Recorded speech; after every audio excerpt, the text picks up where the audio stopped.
আসসালামু আলাইকুম। আজকের এই কথাগুলো নাসিরউদ্দিন পাটোয়ারী ভাইয়ের জন্য। ভাই, আপনার এই দেশের প্রতি কেন এত মায়া? কেন এত আবেগ? এসব বাদ দিয়ে দেন ভাই।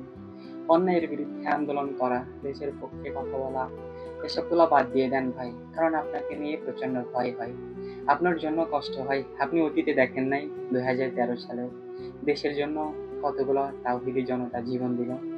ওদের কথা কি কেউ মনে করছে? 2010 সালে আইডল ইল্লা সালেভাইকে গুম করা হয়েছিল। আজও কি ওনার লাশটা পর্যন্ত খুঁজে পাওয়া গেছে? এ নেতার বদলে নেতা ঠিকই পাইছে, কিন্তু সেই নেতা ইল্লা সালিকে কেউ আর খুঁজে পাইছে?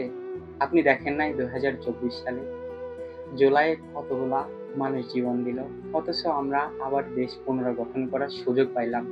যে আবেগ দেখায় ছাত্র জনতা সরকারকে ক্ষমতা বসালো, সেই সরকারই কি করলো? ছাত্র জনতার আবেগের উপরে মুতে দিল। পারছে একটা হত্যার বিচার করতে? কই, আপনাকে নিয়ে এই কথাগুলো বলতেছি কারণ আপনাকে ভালোবাসি। আপনি দেশের জন্য অতীতে যে আন্দোলন করছেন, দেশের মানুষের জন্য, এটাই অনেক। এই দেশের মানুষ যদি এটার প্রতিদান না দিতে পারে, একদিন উপরওয়ালার কাছে ঠিকই পাইবেন। আপনার জন্য কষ্ট হয় ভাই। আপনি দেশের কথা চিন্তা না করে আপনি আপনার মায়ের কথা চিন্তা করে হলেও ঘরে ফিরে যান। কারণ আমরা আপনাকে হারাতে চাই না ভাই। এই দেশ কোনোদিনও দুর্নীতিমুক্ত হবে না, কোনোদিনও না।